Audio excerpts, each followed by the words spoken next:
வணக்கம். காலத்தின் குரல் நிகழ்ச்சிக்கு உங்களை அன்போடு வரவேற்கிறோம். சேலத்தை சேர்ந்த 27 வயது மாணவன் முத்துகிருஷ்ணன் டெல்லி ஜவஹர்லால் நேரு பல்கலைக்கழகத்தில் எம்ஃபில் ஆய்வு படிப்பை மேற்கொண்டிருந்த வேளையில் 3ஆம் ஆண்டு மாணவர் தன்னுடைய துயரமான முடிவை தேடிக்கொண்டிருக்கிறார் என்கிறது செய்தி. அவரது மரணம் தற்கொலை அல்ல, மாறாக அது பற்றி விசாரிக்கப்பட வேண்டும். அவர் தற்கொலை செய்து கொள்ளும் அளவுக்கு அவர் கோழை அல்ல என்று அவருடைய குடும்பத்தினர் சொல்கிறார்கள். தமிழ்நாட்டைச் சேர்ந்த பல்வேறு கட்சி தலைவர்கள், இயக்கங்கள் இது தொடர்பாக ஒரு நீதி விசாரணை வேண்டும், சிபிஐ விசாரணை வேண்டும் என்கிற கருத்துக்களை வலியுறுத்தி இருக்கிறார்கள். ரோஹித் வெமுலா என்கிற தலித் மாணவர் ஹைதராபாத் பல்கலைக்கழகத்தில் கடந்த ஆண்டில் இதே போன்றதொரு துயர முடிவை தேடிக்கொண்டிருந்த வேளையில் உயர்கல்வி நிறுவனங்களில் சம உரிமை இல்லை, சம நீதி இல்லை, சமத்துவம் இல்லை, அங்கும் பாரபட்சம் இருக்கிறது, அது எம்ஃபில் பிஹெச்டி போன்ற படிப்புகளில் இப்படியான அணுகுமுறை இருக்கிறது என்கிற ஒரு விமர்சனம், விவாதம் நாடுதழுவிய அளவில் எழுந்தது. ஒடுக்குமுறை என்பது கிராமப்புறத்தில் எங்கோ கண்ணுக்கு தெரியாத படிப்பறிவில்லாத மனிதர்கள் மீதுதான் ஏவப்படுகிறது என்பதற்கு பதிலாக உயர்கல்வி நிறுவனங்கள், நாடு போற்றும் மிகப்பெரிய நிறுவனங்களிலும் கூட பாரபட்சம் இருக்கிறது, பாகுபாடு இருக்கிறது என்கிற செய்தி பெரும் அதிர்வலைகளை ஏற்படுத்தியது. அப்போது அந்த மாணவனின் மரணத்திற்காக பேசிய போராடிய மாணவர்களில் ஒருவரான முத்துகிருஷ்ணன் நேற்று ஜவஹர்லால் நேரு பல்கலைக்கழகத்தினுடைய வளாகத்திற்கு வெளியே அறையில் நண்பர் ஒருவரது வீட்டில் தூக்கிட்டு தற்கொலை செய்து கொண்டிருக்கிறார் என்பது போலீஸ் தகவல். தற்கொலைக்கான குறிப்புகள் இல்லை என்று சொல்லக்கூடிய வேளையில் விசாரணை வேண்டும் என்கிற குரல்கள் வலுக்கின்றன. அது கொலை என்றால் விசாரணை வேண்டும், குற்றவாளிகள் தண்டிக்கப்பட வேண்டும். தற்கொலை என்றால் அப்படியான முடிவுக்கு அவரை தள்ளியது எது, ஏன் அந்த மாணவர் அப்படியான ஒரு துயர முடிவை தேடிக்கொள்ளக்கூடிய நிலைமைக்கு தள்ளப்பட்டார்? அது நம்முடைய விவாதத்துக்குரிய ஒன்று. நாம் விவாதிக்கலாம். நம்மோடு பேராசிரியர் திரு அரசு அவர்கள், எழுத்தாளர் திரு ஆழி செந்தில்நாதன் அவர்கள், பேராசிரியர் கிளாட்ஸ்டன் சேவியர் அவர்கள், மனோதத்துவ மருத்துவரும் எழுத்தாளருமான திரு சிவபாலன் அவர்கள், இவர்களோடு டெல்லியிலிருந்து JNU பல்கலைக்கழகத்தினுடைய முன்னாள் மாணவர் சங்கத்தினுடைய தலைவர் திரு லெனின். உங்கள் அனைவருக்கும் வணக்கம். இந்த விவாதத்தை தொடர்வதற்கு முன்னால், இந்த மாணவர் முத்துகிருஷ்ணன் MA பட்டப்படிப்பை ஹைதராபாத் பல்கலைக்கழகத்தில் படித்தவர். அவரோடு தங்கி படித்த அவருடைய நெருக்கமான நண்பர்களில் ஒருவரான திரு நெல்சன் மண்டேலா, அவர் ஹைதராபாத் பல்கலைக்கழகத்தில் இருக்கக்கூடிய மாணவர், அங்கு மாணவர் சங்க தலைவராக இருந்தவர். அவர் முத்துகிருஷ்ணன் தொடர்பாக அவர் எப்படிப்பட்ட ஆளுமை என்பது பற்றி அவருடைய கருத்துக்களை பகிர்ந்து கொள்கிறார். வணக்கம் நெல்சன். வணக்கங்க. வணக்கம். என்ன நடந்தது? எப்படிப்பட்ட ஒரு ஆளுமை இந்த முத்துகிருஷ்ணன்? கபாலி வசனம் இருக்கிறது, ஆழமான முகநூல் பதிவுகள் இருக்கிறது, அவருக்குள் ஒரு எழுத்தாளர் இருப்பது போல தெரிகிறது. எனக்குள் இருந்த ஒரு ஆய்வு மாணவனை ஒருவர் கண்டெடுத்தார் என்று அவர் சொல்கிறார். ஒரு எறும்பை போல நான் பணம் சேமித்தேன், என்னிடம் எதுவும் இல்லை, தந்தை வசதி இல்லாதவர், தாயும் வசதி இல்லாத ஒரு குடும்பத்திலிருந்து வந்தவர், சத்துணவு சாப்பிட்டு வளர்ந்த ஒரு மாணவர், அவருக்குள்ள ஒரு தாகம் இருந்திருக்கிறது. இப்படிப்பட்ட மாணவருடைய இந்த முடிவு அதிர்ச்சியை தருகிறது. இந்த முடிவை அவர் ஏன் தேடிக்கொண்டார், இந்த முடிவு ஏன் அவருக்கு நேர்ந்தது அப்படின்றதுக்கு முன்னாடி போகிறதுக்கு முன்னாடி அவர் எப்படிப்பட்ட ஆளுமை என்பதை மக்கள் அறிய வேண்டும். உங்களுடைய கருத்துக்களை சொல்லுங்க நெல்சன். அதாவது முத்துகிருஷ்ணன் ஒரு பலவிதமான தடைகளை தாண்டி ஒரு பல்கலைக்கழகங்களுக்கு, அதுவும் சென்ட்ரல் யூனிவர்சிட்டி போன்ற பல்கலைக்கழகங்களுக்கு வந்திருக்கிறவங்களுடைய எண்ணிக்கை ரொம்ப கம்மி. ஸோ அதுக்கான ஒரு கிளாசிக் எக்ஸாம்பிள் தான் முத்துகிருஷ்ணன். கவர்மெண்ட் ஸ்கூல்ல சேலத்துல படிச்சு, அப்புறம் கவர்மெண்ட் காலேஜ்ல படிச்சு, அதுக்கப்புறம் HUக்கு வந்தவர். பலவிதமான இந்த அவரோட எஜுகேஷனை சப்போர்ட் பண்றதுக்காக பலவிதமான வேலைகள்லாம் செஞ்சிருக்கிறாரு. அதாவது உச்சி வெயில்ல பெரிய வாட்டர் டேங்குக்கு பெயிண்ட் அடிக்கிறது, வெள்ளை அடிக்கிறது, அந்த மாதிரியான வேலைகள், சின்ன சின்ன ஹோட்டல்ல காய்கறி நறுக்கிறது, அப்போலோ டயர்ஸ் அப்படின்னு ஒரு இடத்துல சேலத்துல அவரு அங்க டயரை சுமக்கிற வேலை, இது மாதிரியான பல கடினமான உடல் உழைப்பை செய்ய வேண்டிய அந்த மாதிரியான சூழ்நிலையில இருந்து அதுல சிறுக சிறுக பணம் சேர்த்து வச்சு அவருடைய டிராவல்காக, பெருசா இந்த யூனிவர்சிட்டிஸ்ல இன்னும் ஃபீஸ்லாம் அவ்வளவு கிடையாது, பட் ஈவன் ட்ரெயின் டிக்கெட்டுக்கு இது மாதிரியான டிராவல்காக, ஒரு சில புத்தகங்கள் வாங்குறது, இது மாதிரியான விஷயங்களுக்காக அப்படி தன்னை இது பண்ணிக்கிட்டு வந்தவர். அதாவது பல்கலைக்கழகத்துக்கு வரும்போதெல்லாம் வந்த புதுசுல ஆங்கிலம் எழுதுவது இது போன்ற விஷயங்கள் எல்லாம் பல கஷ்டங்களை இது பண்ணாரு. பட் எப்பயுமே ரீடிங் ரூம், லைப்ரரி எப்பயுமே அங்கதான் இருப்பாப்புல. ரொம்ப அந்த மாதிரி ஒரு ஹார்ட் ஒர்க்கிங்கான ஸ்டூடெண்ட்ஸை இன்னைக்கு பாக்குறது ரொம்ப கஷ்டம். ரிசர்ச் ஸ்டூடெண்ட்ஸ் அவ்வளோ ஹார்ட் ஒர்க்கிங்கான ஸ்டூடெண்ட். அந்த இதுல இருந்து இன்னைக்கு அவருடைய பல பதிவுகள் ஆங்கிலத்துல சமூகத்துல நடக்கக்கூடிய விஷயங்களை பற்றி எழுதுற அளவுக்கு அவர் வந்து முன்னேறி இருக்காருன்னா அதுக்கு பின்னாடி இருக்கிற உழைப்பு வந்து அதுல இருந்து கிளியரா தெரியுது. அதுதான். பட் இதுல அதான் இந்த மாதிரியான ஒரு முடிவை அவரு எடுத்திருக்காருன்றத இப்ப வரைக்கும் கூட ஏத்துக்க முடியாத நிலைமையில தான் இருக்கு. அதை எப்படி புரிஞ்சுக்கிறதுன்னு தெரியல. இதுக்கு முன்னாடி இது மாதிரி சம்பவங்கள் நடந்திருக்கு. இப்ப ரோஹித் பத்தி நீங்களே பேசும்போது பேசுனீங்க. பட் ரோஹித் விஷயத்துல எந்தெந்த ஈவெண்ட்ஸ், எந்தெந்த நிகழ்வுகள் வந்து அவரை இந்த மாதிரியான ஒரு சூழ்நிலைக்கு புஷ் பண்ணிச்சுன்ற ஒரு கிளியர் நரேஷன் நமக்கு இருந்தது. சூசைட் நோட் இருந்தது. இது மாதிரி பல விஷயங்கள் இருந்தது. பட் இதுல இன்னைக்கு வரைக்கும் அந்த மாதிரியான ஒரு கிளியர் நரேஷன் யாருக்குமே தெரியல. பட் காஸ்ட் ஆங்கிள் அப்கோர்ஸ் இருக்கு. அது வந்து ஒடுக்கப்பட்ட சமுதாயத்துல பிறந்த எல்லாருக்குமே பிறந்ததுல இருந்து சாவர வரைக்கும் அந்த ஆங்கிள் வந்து இருந்துகிட்டே இருக்கு அவங்களோட எல்லா விஷயத்திலையும். அவன் ஏன் வந்து முதல்ல வெள்ளை அடிக்கிற வேலைக்கு போகணுன்றதுல இருந்து இன்னைக்கு நடந்த நிகழ்வு வரைக்கும் அந்த காஸ்ட் ஆங்கிள் என்பது இருக்கு. பட் அது ரொம்ப ஜென்ரலான ஸ்டேட்மெண்ட். அது பல இந்த ஒடுக்கப்பட்ட சமூகத்துல பிறந்த மாணவர்களுக்கும் இருக்கு. பட் இந்த பர்டிகுலர் விஷயத்துல என்ன ஆச்சு அப்படின்றது இன்னும் ஒரு கிளியரா தெரியல. மேபி லெனின் அது சம்பந்தமா ஏதாவது சொல்ல முடியும் வாய்ப்பு இருக்கு. நெல்சன், இதுல முத்துகிருஷ்ணன் தொடர்பாக ஒரு ஒரு சின்ன அறிமுகத்தை நீங்க கொடுத்துருக்கீங்க. ஒரு கடின உழைப்பாளி, சாதாரண குடும்பத்தில் ஒடுக்கப்பட்ட சூழல்ல பிறந்து வளர்ந்தவர் அப்படின்ற அம்சங்களை நீங்க சொல்றீங்க. கல்வியில பெரும் ஆர்வத்தை காட்டினவர். அவருடைய முகநூல் பதிவுகள் மற்றதை பார்க்கிறப்ப அவருக்குள்ள ஒரு ஒரு கிரியேட்டிவான பர்சன் இருந்திருக்காரு. அவருக்கு ஒரு சினிமா பற்றின தேடல் இருந்திருக்கு. எழுத்துல ஒரு ஆர்வம் இருந்திருக்கு. அவருடைய எழுத்துக்களை பார்க்கிறப்ப ஒரு தேர்ந்த எழுத்தாளனாக எழுதுவதற்கான முயற்சி, ஒரு படைப்பு திறன், அது சார்ந்த ஒரு ஆர்வமும் அவருக்கு இருந்தது மாதிரி இருக்கு. அவருக்கான ஒரு அரசியல் பார்வை இருந்த மாதிரி தெரிகிறது. அதை பற்றி கொஞ்சம் சொல்லுங்க. அதான் அன்னைக்கு அவரு வந்து இந்த யூனிவர்சிட்டிக்கு வந்ததுக்கு அப்புறம் இங்க நடக்கக்கூடிய பல நிகழ்வுகள், பர்டிகுலரா சமூக நீதி என்கிற அந்த கேள்விக்கு உட்பட்ட பிரச்சனைகள்ல ரொம்ப ஆழமான அக்கறை கொண்டவரா இருந்தாரு. ரோஹித் வெமுலா அவருடைய மறைவு பின்பு நடந்த மூவ்மெண்ட் அவ்வளோ ஆக்டிவா எல்லாத்துலயும் பார்ட்டிசிபேட் பண்ணாப்புல. அதே மாதிரி ஜேஎன்யூலயும் போனதுக்கு அப்புறம் அங்க நடந்த பல பிரச்சனைகள்லயும் ரொம்ப ஆக்டிவா இருந்திருக்காரு. அது சம்பந்தமான அவரோட கருத்துக்களை பதிவு செஞ்சிருக்காரு. ஸோ ஒரு சமூக அறிவியல் படிக்கக்கூடிய ஒரு பிஹெச்டி ஸ்காலருக்கான அந்த சமூக பார்வையும் அதோடு கூட சமூக அக்கறையும் கொண்ட ஒரு நபரா அவரு இன்னைக்குமே இருந்திருக்காரு. இவ்வளவு கஷ்டங்களுக்கு மத்தியிலையும், அதாவது பல பேர் இந்த மாதிரியான சமூகத்துல இருந்து வர்றது படிக்கிறது இருக்கு. பல பேர் வந்து படிப்புலயே வந்து மூழ்கிடுவாங்க. நான் வந்து சிவில் சர்வீஸ் எழுதி ஐஏஎஸ்ஆ போனோம், இந்த மாதிரி பல விஷயங்கள்ல எந்த விஷயங்களுக்குமே வராம அப்படி இருப்பாங்க. ஆனா இவரு வந்து தன்னுடைய படிப்புலயும் அவ்வளவு கஷ்டப்பட்டு படிக்கிறதும் இல்லாம கிடைக்கிற மீதி நேரத்துல இந்த மாதிரியான சமூக நீதி கேட்டு நடக்கக்கூடிய போராட்டங்கள்ல தவறாம கலந்து கொள்ள ஒரு நபராகவும் இருக்கிறாரு.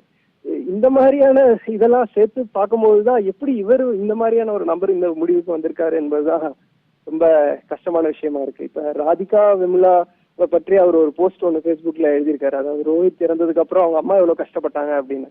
ராதிகா வெமுலா அவர்கள் கஷ்டப்பட்டது சம்பந்தம் அவ்வளவு எழுதியிருக்கிறவரு இவரு இப்படி பண்ணிக்கிட்டா அவங்க அம்மா என்ன நிலைமைக்குள்ளுவாங்கன்னு எப்படி யோசிக்காம போயிட்டாருன்றது ஒண்ணு இருக்கு. இது வரைக்கும் யாருக்குமே இங்க இருக்கிற, அட்லீஸ்ட் ஜேஎன்யூல என்ன சிச்சுவேஷன் தெரியல, பட் இங்க இருக்கிற யாருக்குமே இன்னும் எதனால அவர் அப்படி பண்ணிக்கிட்டாருன்ற ஒரு இதுவே புரிஞ்சுக்க முடியாம தான் இருக்கு. ஒரு படிப்புல ஆர்வம் கொண்ட மாணவர் அப்படின்றது மாதிரி இல்லாம அதை கடந்து தன் படிப்பு சமூகத்துக்கு பயன்படணுன்ற ஒரு கவலையோட இருந்த, ஒரு அக்கறை கொண்டிருந்த ஒரு நபர் அப்படின்ற ஒரு கருத்தை சொல்றீங்க. அப்படி பார்க்கும்போது, உங்களுடைய கூற்றை பார்க்கும்போது, சமூகத்தின் மீது அக்கறை கொண்ட ஒரு மனிதன் இந்த சமூகத்தை விட்டு பிரிந்திருக்கிறார், நம்ம மண்ணை விட்டு பிரிந்திருக்கிறார் அப்படின்ற ஒரு வருத்தமும் துயரம் தான் தருகிறது. அவரை பற்றி வேறு ஏதேனும் சொல்ல விரும்புறீங்களா? அவருடைய அரசியல் புரிதல், அவருடைய செயல்பாடு, நீங்க பார்த்த அவருடைய ஆளுமை பற்றி நீங்க வேற எதுவும் பகிர விரும்புறீங்களா?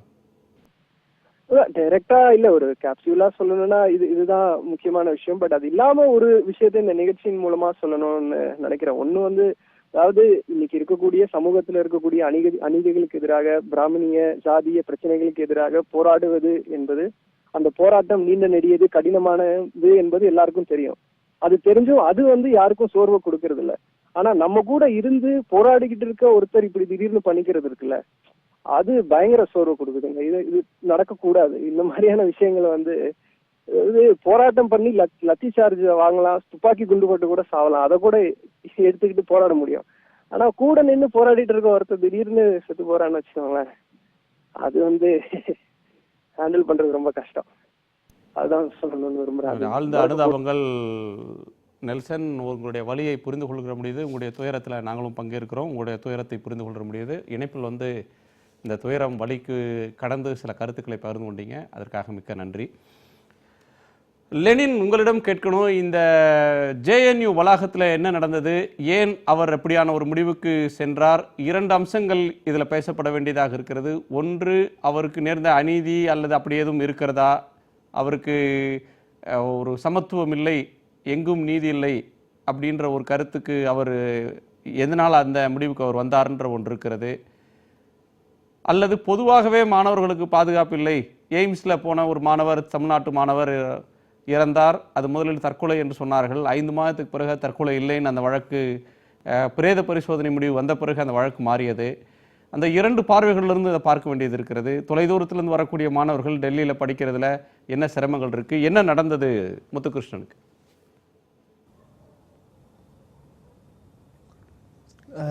முத்துகிருஷ்ணன் விஷயத்தில் என்னென்னா, இப்போ நாளைக்கு காலையில் பிரேத பரிசோதனை நடக்கும்.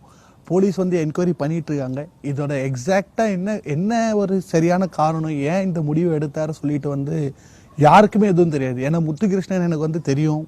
முதல்ல ஜேஎன்யூவில் வரும்போது பேசியிருக்கோம், பார்த்துருக்கோம். எப்போவுமே பார்த்தீங்கன்னா எல்லா ஒரு ஐடியாலஜிக்கில் இருக்கிற எல்லா ஒரு தத்துவார்த்த பின்னாடி இருக்கிற எல்லார்கிட்டையும் பேசுவார். அவர் பார்ப்பார், சிரிப்பார். ஒரு நல்ல ஒரு ஹியூமன் பீயிங், ஒரு நல்ல மனிதாபிமானம் மிக்க ஒரு போராடுகிற ஒரு மாணவர், நெல்சன் சொன்ன மாதிரி. ஆனால் இந்த முடிவுக்கு காரணம் உண்மையிலே யாருக்கு எதுவும் தெரியல.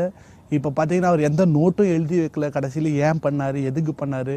ஆனால் ஒரு போராடுகின்ற ஒரு மாணவராக பார்த்தீங்கன்னா அவர் சொன்ன மாதிரி equality denied means every thing is denied. அதாவது சமத்துவத்தை நீங்கள் தரம் மறுத்துட்டீங்கன்னா எல்லாத்தையும் தரம் மறுத்த மாதிரின்னு சொல்லிட்டு இன்னைக்கு பார்த்தீங்கன்னா நீங்கள் சொன்ன மாதிரி ஏன் மாணவர்கள் டெல்லியில் ஏன் வெளியில் போயிட்டு நிறைய பேர் தற்கொலை பண்ணிட்டு இருக்காங்க அப்படின்னு பார்த்தீங்கன்னா, இன்னொரு விஷயம் பார்த்தீங்கன்னா, இங்கே ஒன்று ஒரு வெளி கல்ச்சர் ஒன்று அது அடாப்ட் பண்ண முடியாத ஒரு பிரச்சனை ஒன்று இருக்குது. ரெண்டாவது பார்த்தீங்கன்னா இங்கே இருக்கக்கூடிய அந்த எலிட் அப்ரோச் ஒன்று அது முக்கியமான ஒரு பிரச்சனை பார்த்தீங்கன்னா படிக்கக்கூடிய மாணவர்கள். அதுவும் தொடர்ந்து பார்த்தீங்கன்னா தமிழ் மீடியமோ இல்லை அதர் தெலுங்கு, மலையாளம், ஹிந்தி இந்த பேக்ரவுண்டில் ஸ்டூடெண்ட்ஸ் எல்லாம் பார்த்தீங்கன்னா அளவுக்கு அதிகமாக பார்த்தீங்கன்னா அவங்க சூசைட் பண்ணிக்கக்கூடிய நிலைமை இருக்குது. ஏன்னா அந்த இங்கிலீஷ் அதை அகாடமிக்கில் கோப் பண்ண முடியாத ஒரு நிலைமை ஒன்று இருக்குது. ஆனால் அதையே இம்போஸ் பண்ணி அந்த ஸ்டூடெண்ட்ஸ் உனக்கு இங்கிலீஷ் தரல, நீ எதுக்கு படிக்க வந்த, நீங்களாம் ரிசர்வேஷனில் படிக்க வந்தது, தொடர்ந்து இந்த மாதிரியான ஒரு குற்றச்சாட்டு அவங்க மேலே வச்சு இதே மாதிரியான ஒரு சமூக புறப்பை நடத்தி இது பார்த்தீங்கன்னா ஒரு விளிம்பு நிலைக்கே கடைசியில் தள்ளி அந்த மாணவர்கள் அந்த மண்ணில் ஒரு விரக்தி ஏற்படுத்தி அவங்க கடைசியாக இந்த மாதிரி ஒரு முடிவுக்கு போகக்கூடிய ஒரு நிலைமை ஒன்று இருந்துட்டு இருக்கு இன்னைக்கு. ஆனால் இந்த முத்துகிருஷ்ணன் விஷயத்தை பொறுத்த வரைக்கும் இப்போ பார்த்தீங்கன்னா இன்வெஸ்டிகேஷன் போயிட்டுருக்கு. மாணவர்கள்லாம் நாங்கன்னா வெயிட் பண்ணிட்டு இருக்கோம், எப்படி இன்வெஸ்டிகேஷன் போகுது, என்ன ஒரு பிரேத பரிசோதனை நாளைக்கு காலையில் நடக்கும். இன்னைக்கு முழுக்க பார்த்தீங்கன்னா எஃப்ஐஆர் பண்ணியிருக்காங்க, நாளைக்கு காலையில் பிரேத பரிசோதனை நடக்கும், அதுக்கப்புறம் ஃபுல் டீட்டெயில் கிடைக்கும். அதுக்கு மேல்பட்டு மேற்கொண்டு என்ன பண்ணலாம், எப்படியாப்பட்ட போராட்டம் நடத்தலாம் சொல்லிட்டு கொண்டு போவாங்க. நன்றி லெனின். முதற்கட்ட கருத்தை நிறைய பகிர்ந்திருக்கேன். நாம் தொடர்ந்து பேசலாம். 2 பேராசிரியருடைய கருத்தை கேட்கணும். பேராசிரியர் அரசு அண்ட் கிளாட்ஸ்டன். பேராசிரியர், உங்களுக்கு இது எப்படிப்பட்ட உணர்வை தருகிறது? நீங்களும் ஜேஎன்யூக்கு நிறைய முறை போயிருப்பீங்க. இது மாதிரி உயர்கல்வி படிக்கக்கூடிய மாணவர்களுடைய சிரமத்தை நீங்கள் ஒரு அனுபவத்தில் பட்டறிவில் பார்த்துருப்பீங்க. இந்த சம்பவம் என்பது உங்களுக்கு எப்படிப்பட்ட உணர்வை தருது?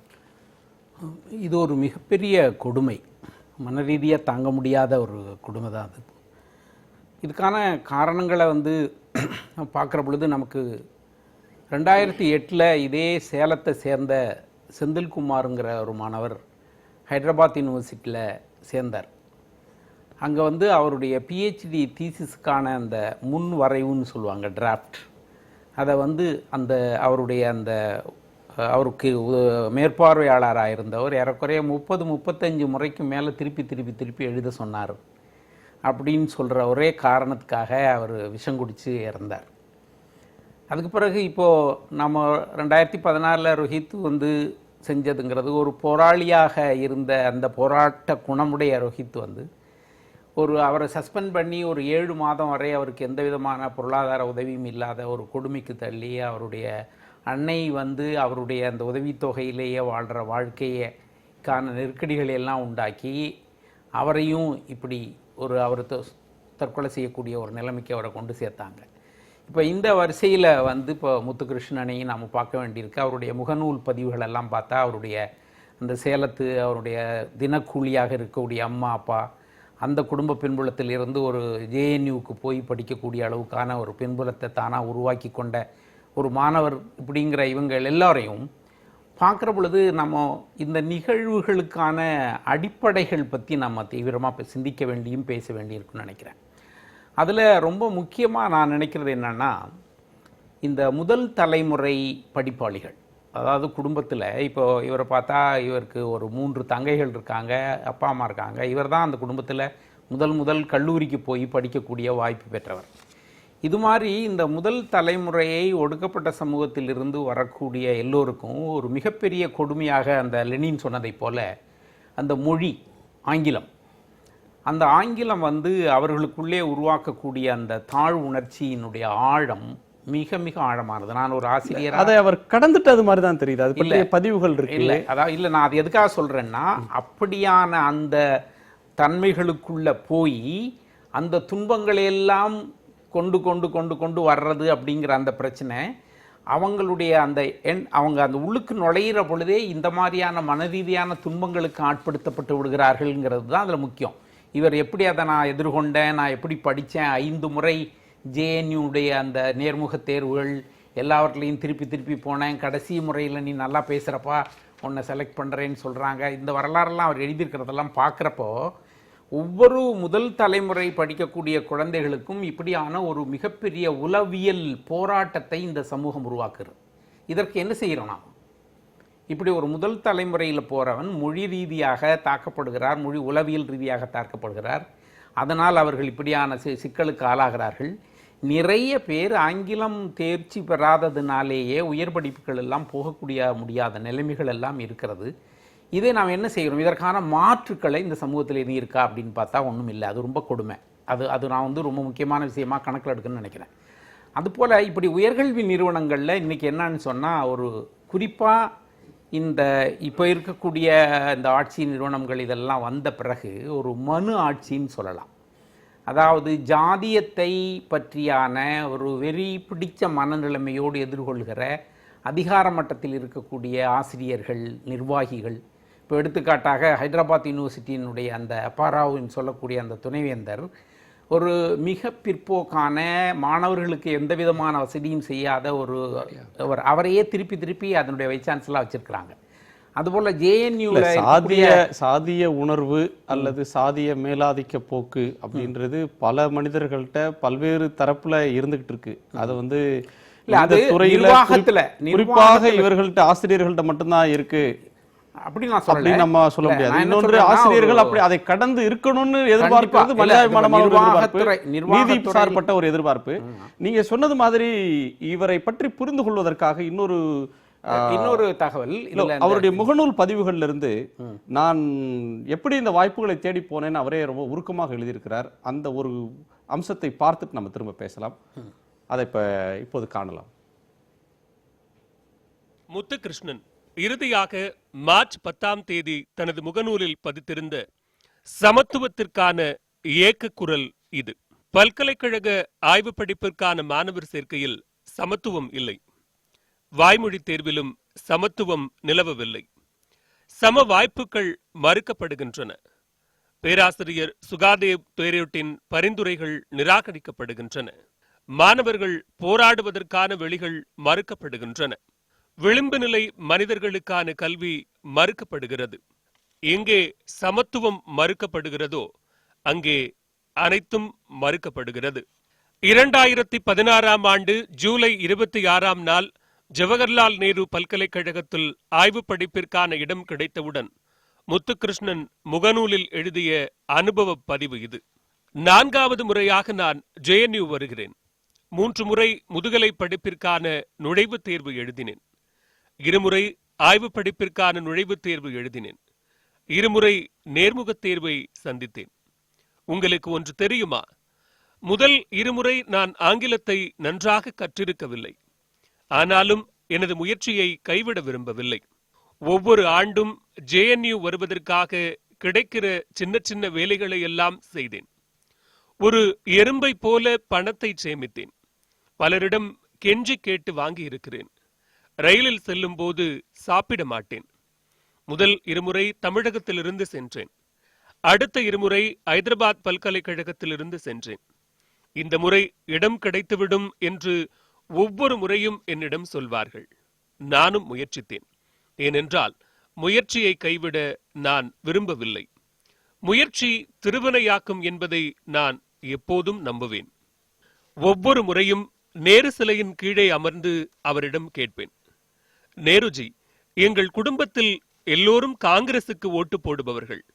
என்னை ஏன் நீங்கள் கற்க அனுமதிக்க கூடாது? கடந்த நேர்முகத் தேர்வில் 11 நிமிடங்கள் கழித்து ஒரு மேடம் என்னிடம் நான் சுமாரான மொழியில் பேசுவதாக சொன்னார்கள். இந்த ஆண்டு நேர்முகத் தேர்வில் 8 நிமிடங்கள் பேசினேன். அனைத்து கேள்விகளுக்கும் பதிலளித்து விட்டேன். நான் மிக நன்றாக பேசியதாக 3 பேராசிரியர்கள் சொன்னார்கள். நான் இப்போது ஒன்றை உணர்கிறேன். ஐதராபாத் மத்திய பல்கலைக்கழகத்தில் தேர்வான ஒரே அரசு கலைக்கல்லூரி மாணவன் நான் தான். JNUவில் தேர்வான சேலத்தைச் சேர்ந்த ஒரே நபரும் நான் தான். என்னுடைய மேற்பார்வையாளர் P. ஈஸ்வர் பொனேலாவுக்கு மிக்க நன்றி. எனக்குள் இருந்த ஆய்வு மாணவனை கண்டுணர்ந்து அவர்தான் என்னுடைய படிப்பிற்கான ஆய்வு திட்டத்தை நானே எழுத என்னை ஊக்குவித்தவரும் அவர்தான். 38 முறை அதை நான் எழுதினேன். இந்த சிறப்புமிக்க தருணத்தில் நிறைய பேருக்கு நன்றி சொல்ல வேண்டி இருக்கிறது. JNUவிற்கு ஒரு இன்பச் சுற்றுலா என அதை ஒரு புத்தகமாகவே எழுதிவிடலாம் என நினைக்கிறேன். இது JNUவில் என்னுடைய முதல் படம். இதை எடுத்த பிரவீன் தொந்திக்கு நன்றி, மகிழ்ச்சி. இந்த இப்படியான ஒரு மனநிலை உள்ள மாணவரும் எப்படி தொடர்ந்து செயல்பட முடியாமல் இப்படியான முடிவுகளுக்கு எப்படி போக முடிந்தது அப்படிங்கிற கேள்வியை எல்லோரும் எழுப்புகிறோம். அதுக்கு மிக முக்கியமான காரணமாக நான் கருதுறது, இப்போ JNUவில் கடந்த ஓராண்டுக்கு மேலாக தொடர்ச்சியாக நடந்து வருகிற நிகழ்வுகள், குறிப்பாக அந்த பல்கலைக்கழகத்தில் இருக்கக்கூடிய அந்த துணைவேந்தர் அந்த அம்சங்களுக்குள் விரிவாக நம்ம பிறகு போகலாம். மற்றவருடைய கருத்தை நான் கேட்டு வரேன். ஆழி, உங்களுக்கு என்ன உணர்வு ஏற்படுகிறது? நீங்களும் JNUக்கு அடிக்கடி போயிட்டு வரவர்.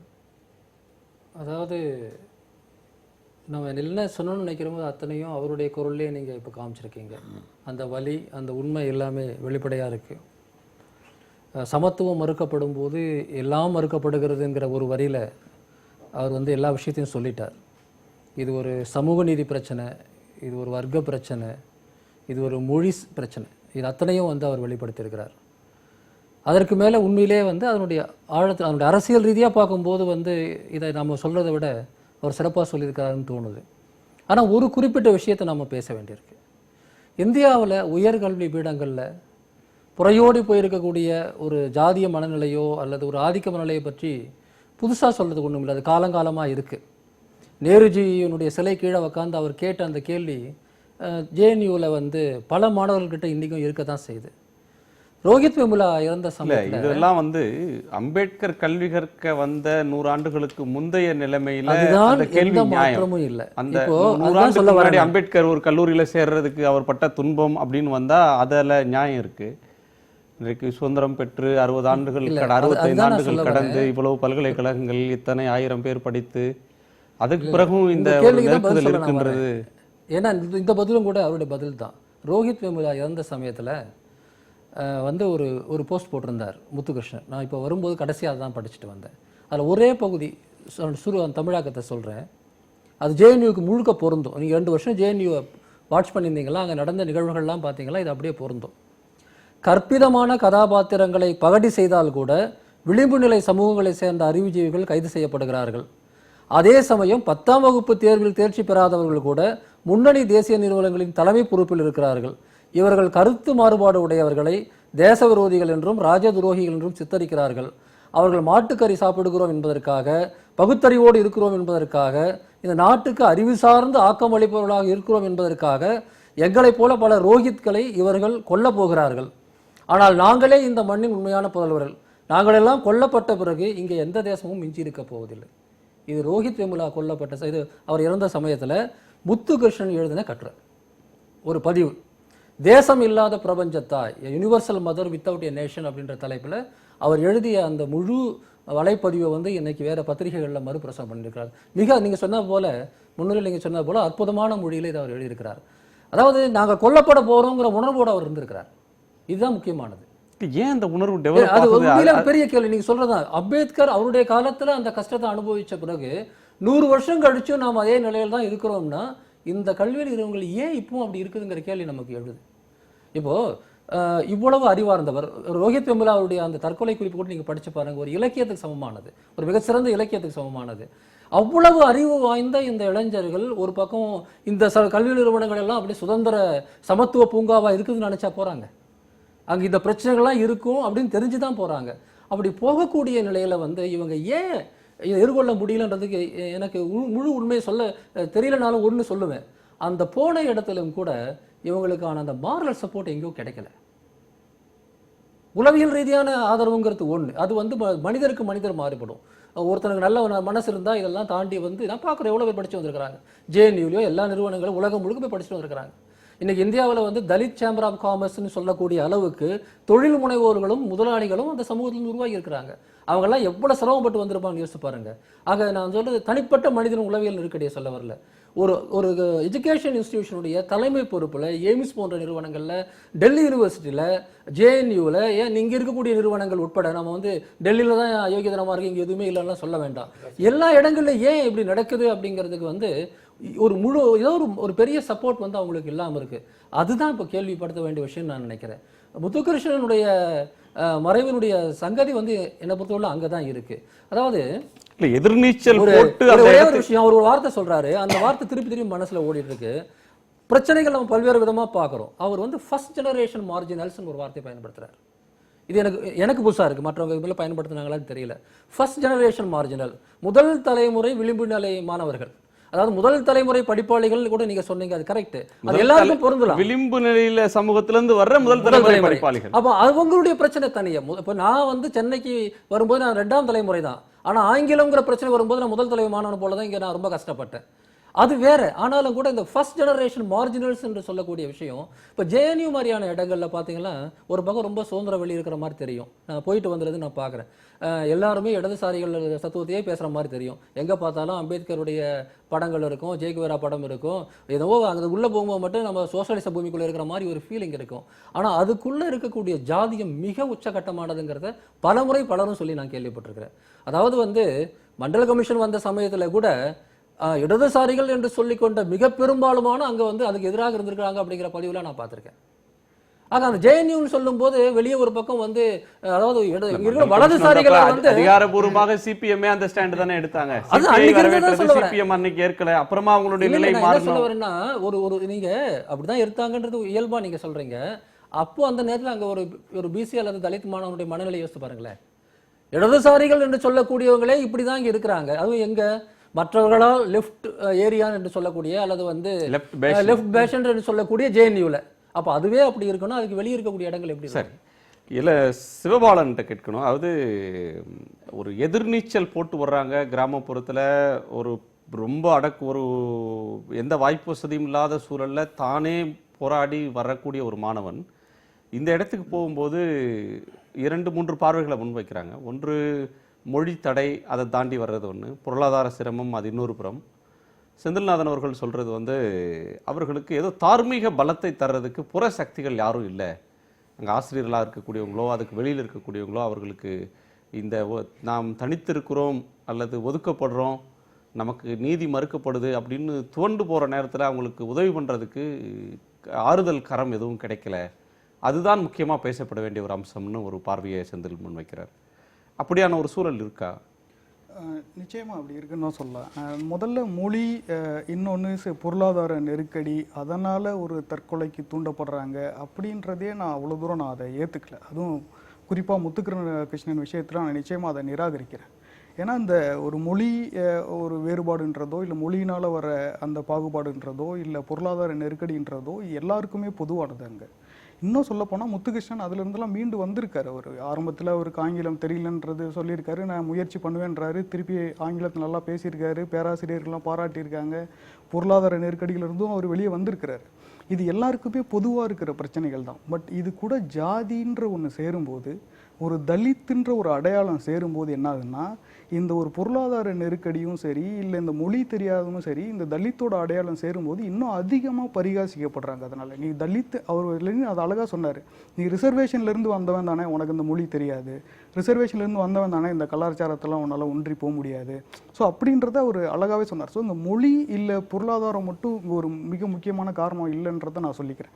இந்த ஜாதிய இந்த ஒரு தலித் அடையாளம், அவர் தலித்தாக இருந்தது தான் இது எல்லாத்துக்குமே ஒரு மிக முக்கியமான காரணம். அவர் ஆலி சொன்னது நான் நிச்சயமாக ஒத்துக்கிறேன். ஒரு இல்லை, நான் மூணு தான் சொன்னேன். ஆமாம், தலித் ஒரு வர்க்கம், அதில் பிறகு மொழி, மூணாவது தான் மொழி சொன்னேன். ஆமாம், இதில் ஜாதி தான் முதல் இடத்துல இருக்கு. முதல் இடத்துல அதுதான் நானும் சொன்னேன். ஆமாம், அதான் நீங்கள் சொல்கிறத நான் ஒத்துக்கிறேன்னு தான் சொல்கிறேன். ஸோ ஜாதி தான் அங்கே அந்த அடையாளத்து முதல் இடத்துல இருக்கு. இன்னொன்று, ஏன் இவ்வளோ தூரம் எல்லாத்தையும் கடந்து வராரு, இவ்வளோ நெருக்கடிகள்லாம் அவர் தாண்டி வராரு, ஏன் இந்த சூழ்நிலை, இது தற்கொலையா என்னன்றது நிச்சயமா நமக்கு தெரியாது. ஒருவேளை தற்கொலையா இருக்க பட்சத்தில் நம்ம அதுக்குரிய காரணங்களை நம்ம சொல்லலாம். ஸோ ஏன் இவ்வளோ நெருக்கடிகளை கடந்தும் அவர் இந்த ஒரு முடிவுக்கு போறாரு அப்படின்ற போது நான் அதை எப்படி யூகிக்கிறேன்னா, பொதுவாக இது மாதிரியான ஒரு உயர்நிலை பல்கலைக்கழகங்களில், நான் நேரடியாக மருத்துவ பல்கலைக்கழகங்கள்லேயே நானே நேரடியாக பார்த்துருக்கேன், ஒரு ஹையர் இன்ஸ்டியூட்டில் என்ன நடக்கும்னா, ஒரு தலித் மாணவன்றவன் அவனோட பிறப்புல இருந்தே அவனோட குறைந்தபட்ச அடையாளம், இந்த சமூகம் அவனை வச்சிருக்க அடையாளன்றது தலித்துன்ற அடையாளம் தான். பிறந்ததுலேருந்தே இந்த அடையாளத்திலிருந்து வெளியே வரணும்னு நினைக்கிறான். அதுக்காக நிறைய உழைக்கிறான், நிறையா படிக்கிறான். ஒரு அறிவார்ந்த தளத்தில், ஒரு பண்பாட்டு தளத்தில், ஒரு கலாச்சார தளத்தில் அவனுக்குன்னு ஒரு நிறைய அவனோட அறிவை விரிவடை செய்கிறதுக்கு என்னென்னலாம் பண்ணுமோ எல்லாத்தையும் பண்ணுறான். இப்படி ஒரு உயர்நிலை பல்கலைக்கழகத்தில் வரும்போது இப்படி நான் படிக்கிறது, இப்படி நான் தெரிஞ்சுக்கிட்டது, என்னோட அறிவு விசாலமாக இருக்கிறது, இது எல்லாம் சேர்ந்துமாவது என்னோட அந்த அடையாளத்திலேருந்து மீட்டு கொண்டு வந்துடாதான்ற ஒரு நம்பிக்கை இருக்குது. பட் ஆனால் இந்த சமுதாயன்றது எவ்வளோதான் ஒரு தலித் படித்தாலும், எவ்வளோதான் ஒரு உயர்நிலைக்கு போனாலுமே அவனோட குறைந்தபட்ச அடையாளத்தை தான் கேட்குது. நீ எவ்வளோ படிச்சிருந்தா என்ன, நீ யார் அப்படின்ற கேள்வி தான் அவனை நோக்கி எழுப்பப்படுது. அப்போ என்ன ஆகுதுன்னா, அவனோட இந்த ஒரு நிகழ்கால வாழ்க்கையின் மேலே ஒரு நம்பிக்கையின்மை வர்றதுக்குரிய வாய்ப்புகள் இருக்குது. நம்ம ஏன் இவ்வளோ படிக்கணும்னு சோர்ந்து போகிறதுக்கு வாய்ப்புகள் இருக்குது. அதுவும் அவர் முத்துகிருஷ்ணன் நண்பர் சொன்ன மாதிரி ஒரு கூட இருந்து போராடின ஒரு நண்பரே இறக்கும்போது எனக்கு எல்லாத்து மேலேயும் ஒரு நம்பிக்கை வரதுக்குரிய வாய்ப்புகள்லாம் நிறையா இருக்குது. ஸோ அப்போ இந்த சிஸ்டம்லேருந்து நான் வெளியே வரணும்னு நினைக்கிறேன். இது எப்படி நான் விடுபடுறதுன்னு நினைக்கிறேன். ஸோ அப்போ இப்படி ஒரு முடிவு எடுக்கிறதுக்கு வாய்ப்புகள் இருக்குது. இல்லைன்ற பட்சத்தில் நம்ம தற்கொலைன்றது வெறும் ஒரு இண்டிவிஜுவல் ஒரு பலவீனம்னு சொல்கிறத விட நிறைய காலகட்டங்களில் தற்கொலைன்றது ஒரு போராட்ட வடிவமாகவும் இருந்திருக்கு. ஸோ அப்படியான ஒரு வடிவமாக இருக்கிறதுக்கு கூட வாய்ப்புகள்லாம் இருக்குன்னு தான் சொல்லலாம். ஸோ அதனால் இது ஒரு தற்கொலையாக இருக்கிற பட்சத்தில் நம்ம அதை அவரோட தனிப்பட்ட பலகீனமாக பார்க்கணுன்ற அவசியம் இல்லை. இது தனிப்பட்ட உலக சமூகம் தந்த தண்டனை, இன்ஸ்டிடியூஷன் தந்திருக்கக்கூடிய தண்டனை, அமைப்பு தந்திருக்கிற தண்டனை அப்படின்னு தான் பார்க்கணும். தனி மனிதன் அந்த முடிவை ஏற்றுக்கொள்ள முடியாது, அந்த முடிவை ஏற்றுக்கொள்ள முடியாது, அந்த முடிவை நியாயப்படுத்தவும் முடியாது, அந்த முடிவை அவர் எடுத்திருக்க கூடாது அப்படிதான் சொல்லணும். ஆனா அதே நேரத்தில் அதற்கான காரணங்கள்னு பார்க்கும்போது அவரை பிளேம் பண்றதை விட அவர் இஸ் a victim அப்படிதான் அதை பார்க்க முடியும். நிச்சயமா ஒரு விக்டிம் தான். இந்த ஒரு சமூக அழுத்தத்தில் ஒரு மேல கொடுக்கப்பட்ட அந்த சமூக அநீதிக்கு ஒரு விக்டிமா தான் இருக்கிறார். நிச்சயமா இது பற்றிய விசாரணை வேண்டும் அப்படின்ற குரல்கள் பல்வேறு தரப்பில் இருந்து வந்திருக்கிறது. நம்முடைய தமிழக முதலமைச்சர் தொடங்கி பல்வேறு கட்சி தலைவர்கள் இது பற்றி இரங்கல் தெரிவிப்பதும் இது பற்றி விசாரணை வேணுன்ற கருத்து இருக்கிறது. உயர்கல்வி நிறுவனங்களில் இப்போ சாதாரண இடங்களில் இருக்கிற ஒடுக்குமுறை அப்படின்ற ஒன்றை எதிர்நீச்சல் போட்டு கடந்து வர்றாங்க மக்கள். போராட்டமே வாழ்க்கை, அந்த போராட்டம் நாளும் இருக்கிறது. அதை கடந்து வெற்றி பெற்றவங்க தான் முன்னுதாரணமாக நிற்கிறாங்க. ஆனால் உயர்கல்வி நிறுவனங்களிலும் இப்படி இருக்குது. இது சமூகத்தின் யதார்த்தத்தில் ஒன்றாக இன்றைக்கு இருக்குது. இத்தனை ஆண்டு கால சுதந்திரத்துக்கு பிறகும் முழுமையான சமத்துவமும் ஒரு டிரான்ஸ்பரன்சியும் முழுமையாக வரல அப்படின்ற குற்றச்சாட்டின் பின்புலத்திலிருந்து முத்துகிருஷ்ணன் மரணத்தை நீங்கள் எப்படி பார்ப்பீங்க? இன்றைக்கி உயர்கல்வி நிறுவனங்கள் அப்படின்னு எடுத்துக்கிட்டிங்கன்னா அதனுடைய ஒரு கோல் அப்படின்னு தீர்மானிக்கிறது எக்விட்டி, ஆக்சஸ் ஆக்சஸ், எக்ஸலன்ஸ். இந்த 3 விஷயங்களை அடிப்படையாக வச்சு பார்க்கலாம். இது 3மே இன்னைக்கு உயர்கல்வி நிறுவனங்கள் இல்லை. சமத்துவம், சம வாய்ப்பு, அப்புறம் எக்ஸலன்ஸ், அதாவது இருக்கிறதுலே வந்து தரம், தரத்திலேயே மிகச்சிறந்த தரம், உயர் தரம் அப்படின்னு நம்ம சொல்லலாம். நம்ம ஊரில் உலக தரம்ன்றவாங்க அதை. ஆமாம், இது வந்து இந்த தரம் வந்து இன்னைக்கு அந்த நிறுவனங்களில், அந்த பதவிகளில் யார் இருக்கிறாங்க அப்படிங்கிறது பார்த்தீங்கன்னா, உண்மையிலேயே இதற்காக பாடுபட்டு இதற்காக படித்தவர்கள் அந்த பதவிகளில் இருக்கிறாங்களா? அப்படியே இல்லை, ஏதோ ஒரு வழி பின்வழியில் அப்படி வந்தவங்க படித்தவங்க மாதிரி நடந்துக்கிறாங்களா? அப்படிங்கிறதும் இல்லை. 3வது, சமத்துவம் அங்கே இருக்கா அப்படின்னு பார்த்தீங்கன்னா கண்டிப்பாக இல்லை. இப்போ இதெல்லாம் வச்சுக்கிட்டு ஒரு தலித் மாணவராக இருக்கலாம், ஒரு பிற்படுத்தப்பட்ட மாணவராக இருக்கலாம், ஒரு மிக மிக குறைந்த வசதி வாய்ப்புடைய மாணவராகவும் இருக்கலாம், எந்த மாதிரியான மாணவர்கள் வேணா இருக்கலாம். இவர்கள் பள்ளி கல்வியிலிருந்து மேலே வர்றதே ஒரு மிகப்பெரிய கஷ்டமான ஒரு விஷயமா இருக்குது. இவர் சொல்கிறவுடைய அவருடைய கடிதங்கள், அவருடைய ஃபேஸ்புக் பதிவுகள்லாம் பார்த்தீங்கன்னா ஒரு உள்ள குமுறலை நம்ம பார்க்க முடியுது. இதெல்லாம் தாண்டி ஒருத்தர் அங்கே வரும்பொழுது, இவர் படிச்சிருக்காரு ஆனால் வாய்ப்பு கிடைக்கல, இவரோட மோசமாக படித்தவங்கெல்லாம் அதிகாரத்தில் இருக்காங்க. அப்படி இருக்கும் பொழுது ஒரு அழுகிப்போன ஒரு உயர்கல்வி தரத்தை தான் இன்றைக்கி நம்ம பார்க்குறோம். அதுக்குள்ளார உழண்டுக்கிட்டு இருக்கிற ஒரு மாணவனுடைய குமுறல் தான் இது, அப்படி நான் பார்க்குறேன். இப்போ இதுக்குள்ளார சேர்ந்து இருக்கக்கூடிய இதனுடைய அரசியல், உயர்கல்வியவே இன்றைக்கி வந்து ஒரு அரசியலாக தான் பார்க்கணும் நம்ம. இப்போ ஜேஎன்யூவாக இருந்தாலும் சரி, அதுக்கு முன்னாடி இருந்த சென்ட்ரல் யூனிவர்சிட்டி, ஹைதராபாத் சென்ட்ரல் யூனிவர்சிட்டியாக இருந்தாலும் சரி, அவருக்கு அங்கே கிடைக்கிற ஓரியன்டேஷன் என்னன்னா, education is politics, politics is education. அவர் படிக்கிறதும் பாலிடிக்ஸ் தான் படிக்கிறார். மாடர்ன் ஹிஸ்ட்ரி படிக்கிறாரு. மாடர்ன் ஹிஸ்ட்ரிக்குள்ளார இருக்கிறது மேக்ஸிமம் பாலிடிக்ஸ் தான் இருக்கிறதுல. ஹிஸ்ட்ரி, கான்டெம்பரரி பாலிடிக்ஸ் தான் அதில் பார்க்குறோம். அப்போ இதுக்குள்ளார இருக்க மாணவருக்கு நிறைய விரக்திகள் இருக்குது. இந்த விரக்திகளை தாண்டி அவர் செயல்படணும் அப்படின்னா அதுக்கு ஒரு அலாதியான ஒரு திறன் ஒன்று தேவை. அப்போ இவருடைய தற்கொலை வந்து ஒரு தற்கொலையாக முதல்ல பார்க்காம ஒரு சிஸ்டமிக் மர்டர் அப்படி பார்க்கணும். இது ஒரு அமைப்புச்சார் கொலைன்னு தான் பார்க்கணும். இந்த மாதிரி நிறைய ரோஹித் வெம்பலாவையும் அப்படி தான் பார்க்கணும். நம்ம ஒரு அமைப்புசார் கொலையாக நம்ம பார்க்கணும். இந்த அமைப்புகள் எல்லாமே எப்படி இருக்குன்னா, ஒரு இன்க்ளூசிவாக இல்லாமல், எல்லாரையும் உள்வாங்கக்கூடியதாக இல்லாமல், எல்லாரையும் புறந்தல்வதாகவே இருக்கு. அது ஜாதி பேரை சொல்லியிருக்கலாம், அல்லது ஒரு மதத்து பேரை சொல்லியிருக்கலாம், இனத்து பேரை சொல்லியிருக்கலாம், சமூக எல்லாமே வந்து ஒரு எக்ஸ்க்ளூசிவ் எஜுகேஷனாக மாறுது. இப்போ தொடர்ந்து தொராட்டுடைய அறிக்கைகளை நம்ம என்ன பார்க்குறோம்னா, தொராட் வந்து அந்த கமிஷனில் நிறைய விஷயங்களை சொல்ல, கிட்டத்தட்ட அது ஒரு 90 பக்கம் அறிக்கைன்னு நினைக்கிறேன். அந்த அறிக்கையை நான் முழுசாக வாசிச்சிருக்கேன். முதல்ல அந்த அறிக்கையில் சொல்கிற அருமையான ரெக்கமெண்டேஷன்ஸ் 300 உதாரணம் என்ன, மெரிட் அப்படிங்கிறது என்ன, மெரிட்டோக்ரஸி அப்படின்னா என்ன, அதெல்லாம் டிஃபைன் பண்ண ரொம்ப தெளிவாக அதை சொல்கிறார். திறன் சார்ந்த படிப்பு அப்படின்னா என்ன, அந்த திறன்சார் படிப்புக்குள்ளாரையே இந்த மாணவர் சேர்ந்து வந்தாலும் அவருக்கு தேவையான முக்கியத்துவம் அங்கே கொடுக்கப்படுதா அப்படிங்கிறது இல்லை. இப்போ இந்த மாதிரி பின்னணியிலிருந்து வர மாணவர்கள் சாதாரணமாக வந்து ஒரு இயல்பாக ஒரு நகர்ப்புறத்திலேருந்து வர மாணவர்களோட 4-5 முறை அதிகமாக கஷ்டப்பட்டு வேலை செய்ய வேண்டிய முயற்சிகள் எடுக்க வேண்டியதாக இருக்குது. இப்போ சென்னையில் படிக்கிற மாணவர் நேரடியாக போய் ஒரு நல்ல ஒரு அருமையான ஆங்கிலத்திலேயே வந்து கல்வி வழி இருக்கக்கூடிய ஒரு மாணவர் வந்து ஜேஎன்யூக்குள்ளார போகிறதுக்கும் அதே சமயத்தில் இந்த மாதிரி மாணவர் போகிறதுக்கும் வித்தியாசம் இருக்குது. ஏன் இன்னைக்கு பத்திரிகைகளில் வந்திருக்கு இன்னொரு செய்தி, சென்னையில் மிகச்சிறந்த பள்ளியில் படித்த ஒரு பெண் டெல்லி யூனிவர்சிட்டிக்கு போய் அவங்க என்ன சொல்கிறாங்க, என்னால் இது படிக்கவே முடியல, நான் கல்வி படித்தது எல்லாமே வீணாக இருக்குது அப்படின்னு சொல்லி ஒரு ஆர்டிக்கிள் வருது. அதே மாதிரி கல்வி தரம் பள்ளியிலிருந்து உயர்த்தலை அப்படின்னா தொடர்ந்து வந்து இதை நம்ம காப்பாற்ற முடியாது. கல்வியே வந்து ஒரு தரங்கட்ட நிலையில் உயர்கல்வி இன்னைக்கு இருக்கிறத நாடு முழுவதும் பார்க்க.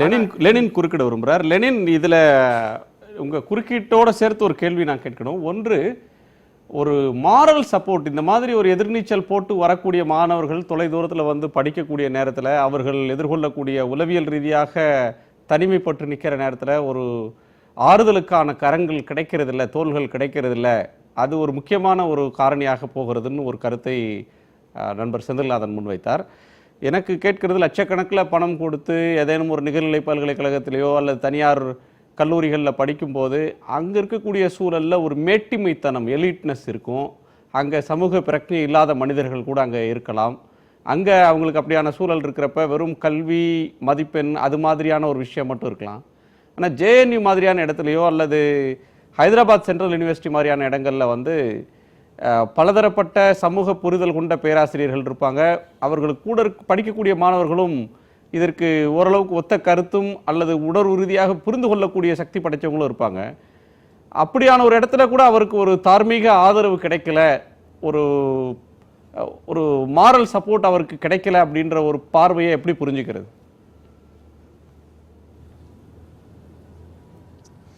இப்போ வந்து தொராட் கமிட்டியோட ரெக்கமெண்டேஷன் சம்மந்தமாக சொன்னார். தொராட் கமிட்டியோட ரெக்கமெண்டேஷனில் முக்கியமான ஒரு விஷயம் பார்த்தீங்கன்னா 68% தலித் மாணவர்கள் இன்னைக்கு ஹையர் எஜுகேஷனில் படிக்க வர மாணவர்கள் பார்த்தீங்கன்னா எல்லாரும் பார்த்தீங்கன்னா தமிழ் மீடியம், ஹிந்தி மீடியம், மலையாளம் இந்த மாதிரியான தமிழ் மொழி இல்லைன்னா மதர் டங் எஜுகேஷனில் படித்து வரவங்க, தாய்மொழி வழி கல்வி படித்து வரவங்க. அவங்களுக்கு பார்த்தீங்கன்னா எந்த விதமான ரெமிடியல் கிளாஸ் ஒன்றும் இல்லை அவங்களுக்கு ப்ராப்பரான. இவங்களுக்கான ஸ்பெஷலாக கேர் எடுத்து இவங்களுக்கு தனியாக சொல்லி கொடுக்கக்கூடிய எந்த விதமான சிஸ்டம் ஒன்றும் இல்லை. நம்பர் 1. நம்பர் 2 என்னன்னு பார்த்தீங்கன்னா ஃபினான்ஷியல் சப்போர்ட் வந்து ரொம்ப முக்கியமானது ஒன்று. இன்னைக்கு பார்த்தீங்கன்னா பல இதே பார்த்தீங்கன்னா இந்த எஸ்பெஷலாக தாழ்த்தப்பட்ட பிற்படுத்தப்பட்ட எக்கனாமிக்கலாக பேக்வர்ட் ஸ்டூடெண்ட்ஸுக்கு பார்த்தீங்கன்னா ஸ்காலர்ஷிப் வந்து ஒரு முக்கியமான பெரிய பிரச்சனை இருக்குது. இன்றைக்கி பார்த்தீங்கன்னா ஸ்காலர்ஷிப் வந்து டிலே பண்ணுறது, 1 வருஷம் கழித்து கொடுக்கறது, 2வது எல்லாருக்கும் ஸ்காலர்ஷிப் கிடைக்காம இருக்கிறது. இதனால் பார்த்தீங்கன்னா அவங்களால அந்த படிக்கக்கூடிய ஒரு பொருளாதார சப்போர்ட் இல்லாமல் படிக்கக்கூடிய ஒரு நிலைமை தான் இன்னைக்கு வந்து நடந்துட்டு இருக்கு. இதை வந்து தொராட் கமிட்டிக்கு வந்து தெளிவாக சொல்லி இந்த பட்ட மாணவர்களுக்கு பார்த்தீங்கன்னா வந்து உதவித்தொகையை வந்து உயர்த்தி கொடுக்கணும், டைமுக்கு கொடுக்கணும். அதே நேரத்தை பார்த்தா இந்த மாணவர்களுக்கு அங்கே வந்து ஸ்பெஷல் கேர் வேணும். நீங்கள் சொன்னீங்க ஜேஎன்யூ HCU சொல்லிட்டு, HCUவில் பார்த்தீங்கன்னா 2007 16 வரைக்கும் பார்த்தா 11 மாணவர்கள் சூசைட் பண்ணிட்டாங்க. எய்ம்ஸில் பார்த்தீங்கன்னா 2007 2 மாணவர்கள் வந்து சூசைட் பண்ணிட்டாங்க. அந்த காரணம் என்னன்னு பார்த்தீங்கன்னா அங்கே வந்து அந்த 2 மாணவர்கள் பார்த்தீங்கன்னா ரிசர்வேஷனுக்கு வந்து ஆதரவாக பேசினாங்க. எப்போ ரிசர்வேஷனுக்கு ஆதரவாக பேசும்போது பார்த்தீங்கன்னா எதிராக இருக்கவங்களாம் பார்த்தீங்கன்னா தொடர்ந்து அந்த மாணவர்களை வந்து கிளாஸில் வந்து பாய்காட் பண்ணுறது, அவங்க மேலே வந்து இது நடந்தது. இந்த மாதிரி ரிசர்வேஷன் சப்போர்ட் பண்ணுற SC ST நாயங்கள்லாம் இந்த சைடில் போகக்கூடாது. 2வது பார்த்தீங்கன்னா அனில் மீனான்னு சொல்லிட்டு ஒரு பையன் 2012 பார்த்தீங்கன்னா எய்ம்ஸில் சூசைட் பண்ணிட்டான். யார் அந்த அனில் மீனா பார்த்தீங்கன்னா எய்ம்ஸ்லேயே பார்த்தீங்கன்னா முதல் தடவையாக பார்த்தீங்கன்னா ஹிந்தியில் பார்த்தீங்கன்னா என்ட்ரன்ஸ் எக்ஸாம் எழுதி வந்த ஒரு மாணவன். இந்த மாதிரி மாணவர்களுக்கான சப்போர்ட் சிஸ்டம் வேணும்னு சொல்லிட்டு தொராட் கமிட்டி வந்து 2007 வந்து தொராட் கமிட்டி இந்த ரெக்கமெண்டேஷன் பண்ணாங்க. இது வெறும் மோடி கவர்மெண்ட்ல எந்த ஒரு அரசாங்கமும் பார்த்தீங்கன்னா தொராட் கமிட்டியோட ரெக்கமெண்டேஷனை இம்ப்ளிமெண்ட் பண்ணுறதுக்கு வந்து தயாராக இல்லை. இது வெறும் பார்த்தீங்கன்னா லெஃப்ட் ரைட்டுக்கு இல்லை. இன்னைக்கு பார்த்தீங்கன்னா தமிழ்நாட்டிலேயே பார்த்தீங்கன்னா ஏன் ஒவ்வொரு கல்லூரியிலையும் பார்த்தீங்கன்னா இந்த மாதிரியான ஜாதி பிரச்சனைகளை வந்து ஜாதி ஒடுக்கீடுக்கு வந்து பேசக்கூடிய எந்த விதமான ஒரு கமிட்டியும் இல்லை. இன்னைக்கு ஏன் பாலியல் வன்முறை எதிர்த்து பேசக்கூடிய எந்த விதமான ஒரு கமிட்டியும் இல்லை. இதெல்லாம் பார்த்தீங்கன்னா justice Verma committee, Thorat committee பார்த்தீங்கன்னா 60கள்ல இருந்தே பல கமிட்டிகள்லாம் பார்த்தீங்கன்னா தனியாக இதை மாதிரி வைக்கணும்னு சொல்லி பேசிட்டு இருக்காங்க.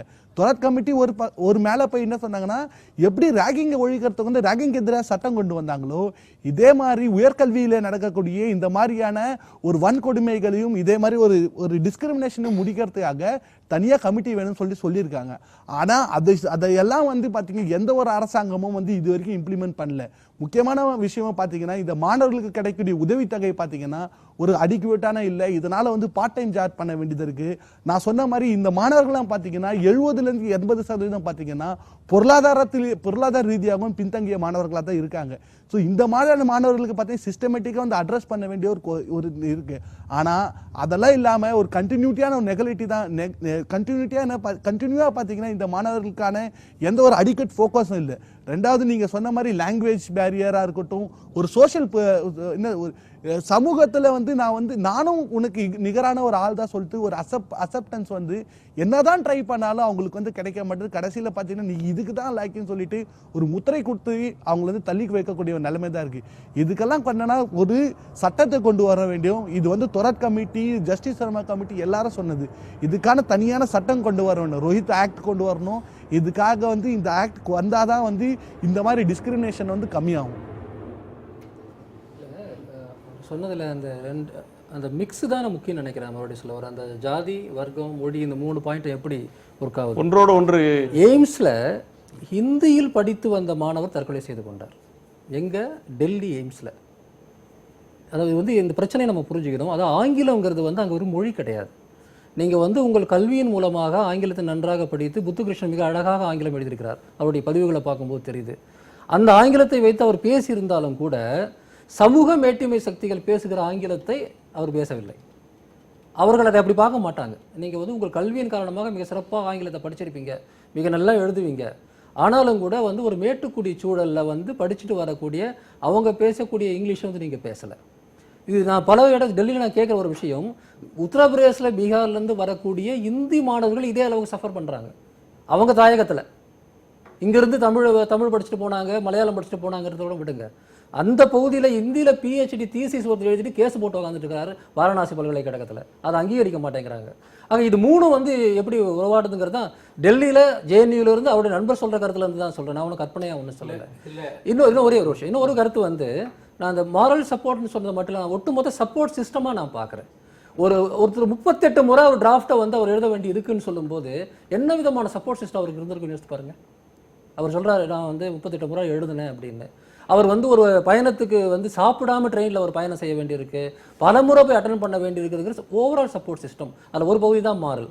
ஸோ இது என்டையர் சிஸ்டமே இங்கே இருக்கக்கூடிய தலித்துகளுக்கு எதிராக இருக்குது, மிகவும் பின்தங்கிய மாணவர்களுக்கு எதிராக இருக்குது, தாய்மொழியில் படிச்சுட்டு வந்த மாணவர்கள் எதிராக இருக்குன்னு சொல்லும்போது இந்த 3 எதிர்மறை ஃபேக்டரும் ஒன்றா சேர்த்து பாருங்க. அதுதான் முத்துகிருஷ்ணன். ஆனால் என்ன சிக்கல்னா, சமூகத்தில் பரவலாக இருக்கக்கூடிய புரிதல் என்னென்னா, தலித்துகளுக்கு அரசாங்கங்கள் ஏராளமான சலுகைகளை தருகிறது, தாழ்த்தப்பட்டவர்கள் இந்த அரசாங்கத்தினுடைய செல்ல பிள்ளைகள், எல்லாமே ரிசர்வேஷன் மதிப்பு மார்க் குறைவாக எடுத்தாலும் அல்லது அவங்களுக்கு அறிவே இல்லை அப்படின்னு நீங்கள் இவன் சொன்னாலும் அவர்களுக்கு அரசாங்கம் அவங்கள அழைச்சி அவங்களுக்கு சீட்டை கொடுத்து அவங்கள பாதுகாக்கிறாங்க.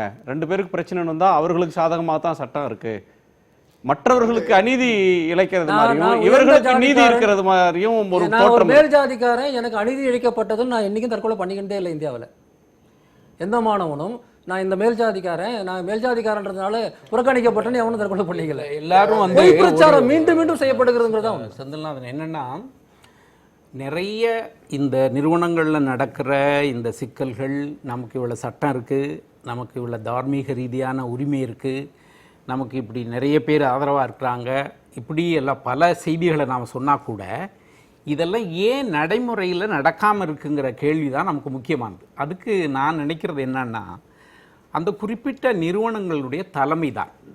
இதை வந்து நாம் பொதுவாக சொல்லாமல் இன்றைக்கி ஜேஎன்யூவை ஒரு எடுத்துக்காட்டாக எடுத்து வச்சு சொல்லலாம். இப்போ ஜேஎன்யூவில் இருக்கிற சதீஷ்குமாருங்கிற அந்த துணைவேந்தர் ஒரு இந்த நாட்டில் ஒரு ஆர்எஸ்எஸ் என்று சொல்லக்கூடிய ஒரு அமைப்பிலிருந்து பயிற்சி பெற்று வந்தவர். அவரை துணைவேந்தராக அங்கு நியமித்திருக்கிறார்கள். ஆர்எஸ்எஸ் என்று சொல்லக்கூடிய அந்த கருத்து நிலையினுடைய மிக அடிப்படையான விஷயம் என்னன்னா, அது ஒரு மனு நீதியை போதிக்கிற ஒரு நிறுவனம். இங்கே ஆர்எஸ்எஸ் சார்பில் பேசக்கூடியவர்கள் யாரும் இங்கே இல்லை. அவங்களுடைய கோட்பாடுல மனு நீதியை அவங்க நம்புறாங்கிறதானே உண்மை. அது வந்து உலகம் அறிஞ்ச விஷயம் தானே. அந்த தன்மையில் இருக்கக்கூடிய ஒருவர் ஒரு துணைவேந்தராக அந்த நிறுவனத்திற்கு வருகிற பொழுது அங்கே அம்பேத்கருடைய 125வது ஆண்டை நாடு முழுவதும் ஐகான் கும்பிடுவது என்பது வேறு, அந்த அம்பேத்கருடைய கோட்பாடுகளை பேசுவது என்பது வேறு. இந்த ஜனநாயக நாட்டில் ஓட்டை முதன்மைப்படுத்தி அந்த தரப்பு மக்களுடைய வாக்கு வங்கிக்காக அம்பேத்கரை முதன்மைப்படுத்துவதை நம்ம எப்படி ஏற்றுக்க முடியும்? அது வேற. நான் என்ன சொல்றேன்னா, இந்த கருத்து ரீதியாக தலைமையில் இருக்கவர்கள் வந்தால்தான் இப்படியான கொடுமைகள் எல்லாம் தடுக்க முடியும். என்ன நடக்குதுன்னா, யதார்த்தத்தில் அந்த தலைமை பொறுப்பில் வருகிறவர்கள் எல்லாம் நீங்கள் சொல்லுகிற இந்த எல்லா விதமான சிக்கல்களையும் ஏற்றுக்கொள்பவர்கள் அல்ல. இந்த இப்படியான ஒடுக்கப்பட்ட மாணவர்கள் இப்படி சங்கடப்படுறாருங்கிறத அவங்க மனரீதியாக ஏற்றுக்கொள்பவர்களும் இல்லை, அதை அனுதாபத்தோடு பார்க்கிறவர்களும் இல்லை. அப்போது இந்த சட்டங்களில் இருக்கக்கூடிய ஓட்டைகளை பயன்படுத்தி முழுக்க நிர்வாக ரீதியாக இவர்களுக்கு கொடுக்கிற துன்பம் என்பது மிக அதிகம். அப்படியான துன்பத்தை இன்றைக்கி ஜேஎன்யூவில் இருக்கக்கூடிய எல்லா மாணவர்களும் அனுபவித்து கொண்டிருக்கிறார்கள். ஒரு ஆண்டுக்கு மேலாக வரப்போகுது. ஒரு காணாமல் போன ஒரு மாணவர் இன்றைக்கு எங்கேன்னு தெரியல. அவரை எங்கே போனார், அந்த நஜீப் அகமதை தேடிக்கிட்டு இருக்கிறாங்க. அதே மாதிரி அந்த நிறுவனத்தில் வந்து இப்படியான கொடுமைகளுக்கு எதிராக சேர்ந்து போராடின மாணவர்கள் மீது தேச துரோக குற்றம் போட்டு அவங்கள ஜெயிலில் போடுற ஒரு நிலைமையை உருவாக்குறாங்க. இப்போது ஒரு நிலைமைகளை புரிந்து நேர்மையாக பேசுகிறவன் தேச துரோகின்னு பேசுகிற அளவுக்கான ஒரு நிர்வாக தலைமை இருக்குது அப்படின்னா, அந்த நிர்வாக தலைமைக்குள்ள நாம் எப்படி செயல்பட முடியும்? அந்த நிர்வாக தலைமை பல தளப்பில் இருக்கு. ஒன்று பியூராக்ரசி என்று சொல்லக்கூடிய அதிகாரத்துவ மனநிலை உடையவர்களாக இருக்கிறார்கள், இல்லாவிட்டால் ஜாதிய மனநிலைமை உடையவர்களாக இருக்கிறார்கள், இல்லாவிட்டால் ஒரு வகையான நீங்கள் சொன்ன மாதிரி அந்த எலிட்டிசம், மேட்டுமைத்தனம், இவங்கெல்லாம் என்ன, இவனுங்கெல்லாம் முட்டா பசங்க, நாம் அறிவாளிகள்ங்கிற அந்த மனநிலைமை. இந்த எல்லா மனநிலைமையினுடைய கலவைகளாக இந்த உயர்கல்வி நிறுவனங்களுடைய தலைமைகள் இருக்கு. இந்த ஜேஎன்யூன்னு சொல்லக்கூடிய நிறுவனம் அப்படி இல்லாத ஒரு நிறுவனம் என்று பெயர் வாங்கிய நிறுவனம். அது நேரு தொடங்கிய காலத்திலிருந்து அது உலகம் தழுவிய அளவில் இப்படியான சிக்கல்களெல்லாம் இல்லாத கல்வியாளர்கள் மட்டும்தான் அந்த பல்கலைக்கழகத்தினுடைய துணைவேந்தர்களாக வர முடியும் என்ற ஒரு பெயர் இருந்தது. இன்றைக்கு கல்வியாளர்கள் அங்கு துணைவேந்தர்களாக வருகிறார்களா? இன்னும் என்ன நடக்குதுன்னா, இந்த ஒரு கல்வியாளர் இல்லாத ஒரு குறிப்பிட்ட கருத்து நிலை சார்ந்தவர் வந்ததன் விளைவாக அங்கு இருக்கக்கூடிய கருத்து நிலை சார்ந்தவர்கள் எல்லாம் புறக்கணிக்கப்படுகிறார்கள், ஒடுக்கப்படுகிறார்கள். இல்ல, அதுதான் இந்த முடிவுக்கு காரணம் அப்படின்னு அறிவித்து சொல்ல முடியுமா? நிச்சயமா சொல்ல முடியும். இப்போ அந்த நிறுவனம் இவ்வளவு எதிர்நிலையில செயல்படுற பொழுது சொல்றதுக்கு ஒரே ஒரு கருத்தை மட்டும் சொல்றேன். இப்போ நான் போய் பார்த்தது, ஜேஎன்யூ பதிவாளரை மாணவர்கள் கேட்டிருக்கிறாங்க மருத்துவமனைக்கு பார்க்கணும் அப்படின்ட்டு முத்துகிருஷ்ணனை. அவர் மறுத்திருக்கிறார். அது மட்டும் இல்லாமல் அவர் குடும்பத்துக்கு முறையாக ஜேஎன்யூ அலுவலகத்திலிருந்து தகவல் கொடுக்க முயற்சி பண்ணியிருக்கிறாங்க, அதையும் அலுவலகத்திலிருந்து கொடுக்கப்படலை. இந்த 2 செய்தி மாணவர்கள் போட்டிருக்கிறாங்க. ஆக அந்த சிஸ்டம் எப்படி இருக்குன்னு நீங்க பாருங்க. ஒரு வெறும் பல்கலைக்கழகத்தோட நிர்வாக தலைமை தான் இது காரணம்னு அவ்வளோ சுருக்கி பார்க்க முடியுமான்றது எனக்கு தெரியல. ஏன்னா எந்த ஒரு குறிப்பிட்ட பல்கலைக்கழகத்தில் மட்டும்தான் இது நடக்குதுன்னா நிச்சயமா கிடையாது. எனக்கு தெரிஞ்சு எல்லா உயர் பல்கலைக்கழகங்களையும் தொடர்ச்சியாக நடந்து வந்துகிட்டு தான் இருக்கு. ஆனா ஒரு சிவில் சமூகத்தோட ஒரு தார்மீக கடமை என்னன்னா, ஒரு பல்கலைக்கழகத்தோட நிர்வாக தலைமை யாரா இருந்தாலும் ஒரு வீக்கர் செக்ஷனை ப்ரொடெக்ட் பண்ணுறது தான் ஒரு சிவில் சமூகத்தோட கடமைன்னு நினைக்கிறேன். யார் வந்தாலும் இவங்க பாதிக்கப்படக்கூடாது, அவங்க சேஃப்டியை இங்கே என்ஷூர் பண்ணும், அதை நம்ம உறுதிப்படுத்திக்கணும். அதுக்கு என்ன, இந்த சார் சொல்கிற மாதிரி இந்த சப்போர்ட் சிஸ்டம் தான், physical support, economical support, moral support, இது மாதிரி டிஸ்கிரிமினேஷன் நடக்குது, அதுக்கு என்ன வென்டிலேஷன், அது அவங்களை எப்படி ப்ரொடெக்ட் பண்ணுறது. இப்படி ஒரு தலைமை வராங்க, ஒரு ஜாதிய மனப்பான்மையோடு வராங்க, அவங்களால இவங்க பாதிக்கப்படுறதுக்கு வாய்ப்பு இருக்குது. அப்போ அதை எப்படி நம்ம தவிர்க்கிறது, இவங்களை எப்படி அதுலேருந்து பாதுகாக்கிறது அப்படின்ற முயற்சிகள்லாம் இது மாதிரியான ஒரு மரணத்திலிருந்து ஒரு சமூகம் கற்றுக்கணும். ஒரு கேள்வி, இருக்கிற பொழுது தலைமையே தீர்மானிக்கிறவங்களே அதுவா இருக்கிற பல்கலைக்கழகத்தோட தலைமை தான் சிஸ்டத்தோட தலைமை. தயவு செய்து குறைத்து மதிப்பிடாதீங்க. எல்லா பல்கலைக்கழகத்திற்கும் தலைமையாக நியமிக்கப்படுகிறவர்கள் ஒரு அரசாங்கத்தினுடைய கருத்து நிலை சார்ந்து அவர்களுடைய கருத்தை பிரச்சாரம் செய்பவர்களாக நியமிக்கப்படுகிற கொடுமை கடந்த 10 ஆண்டுகளில் நடக்குது. அதுக்கு முன்னாடி இல்ல நீங்க சொல்றது. இல்ல, ஐஐடிலயும் இது மாதிரி எங்குமே, ஐஐடில வேற மாதிரியான மரணங்கள், ஐஐடில பிரஷர் இல்ல. அதுல இப்போ நீங்க யார்கிட்ட போய், நீங்க கடவுள்கிட்ட தான் போய் முறையிடணும்னு சொன்னா, கடவுளே அந்த விஷயத்தை உங்களுக்கு கூட திணிக்கிறவரா இருந்தா நீங்க என்ன பண்ண முடியும்? அதான் நிலைமை இன்னைக்கு. இல்ல, அவர் சொல்றது மொத்த சமூகத்துடைய பிரச்சனையாக இதை பார்க்கணும். இத ஒரு வைஸ் சான்சலர் நினைச்சிருந்தா இந்த பிரச்சனையை தீர்க்க முடியும். அப்படியான நபர்கள் ஹெச்ஓடி ஏற்படுத்தின ஒரு சிரமம், அப்படியான நபர்கள் துணைவேந்தராக கூடாது. அதுதான் விஷயம். ஒரு நிமிஷம் லெனின் கருத்தை கேட்டு வந்துடுறேன். லெனின் குறுக்கிட்டீங்க. இது வரைக்கும் பாத்தீங்கன்னா இந்த விஷயம் ஒரு நஜீப் அவர் சொன்ன மாதிரி ஒரு மாணவர் அக்டோபர் மாசம் தொலைஞ்சிட்டாரு, இது வரைக்கும் ஒன்றும் கிடைக்கல. நஜீபா இருக்கட்டும், இன்னைக்கு பார்த்தீங்கன்னா முத்துகிருஷ்ணா இருக்கட்டும், இந்த ஜேஎன்யூ வைஸ் சான்சலரோட ஒரு அப்ரோச் பார்த்தீங்கன்னா எனக்கு எந்த வித கவலையும் இல்லை. பார்த்தீங்கன்னா ட்வீட் பண்ணாரு, போலீஸ் ஒரு 2 மணி நேரமா பார்த்தீங்கன்னா பாடியை எடுக்க மாட்டாங்க. ஏன்னா யூனிவர்சிட்டி அத்தாரிட்டிலேருந்து யாரும் வரல, ரிஜிஸ்ட்ராரும் வரல, வைஸ் சான்சலரும் வரல, டீன் ஆஃப் ஸ்டூடெண்ட்ஸும் வரல. இப்படி ஒரு மாணவர் தன்னோட யூனிவர்சிட்டியில இருந்து ஒரு மாணவர் இறந்திருக்காரு, அவர் பார்க்கணும், அவர் ஹாஸ்பிட்டல்ல பார்க்கணும், எங்க இறந்திருக்காரு போலீஸ் இன்ஃபார்ம் பண்ணதுக்கு அப்புறம் நான் வரமாட்டேன்னு சொல்றாரு. எப்படியாப்பட்ட ஒரு வைஸ் சான்சலர் இருக்க முடியும்? நீங்க சொல்ற மாதிரி நீங்க வெறும் வைஸ் சான்சலர் அப்பாயிண்ட் இல்லை. இந்த வைஸ் சான்சலர் இதுக்கு முன்னாடி வைஸ் சான்சலர் இருந்தாருங்க, அவர் போலீஸை கூப்பிடல.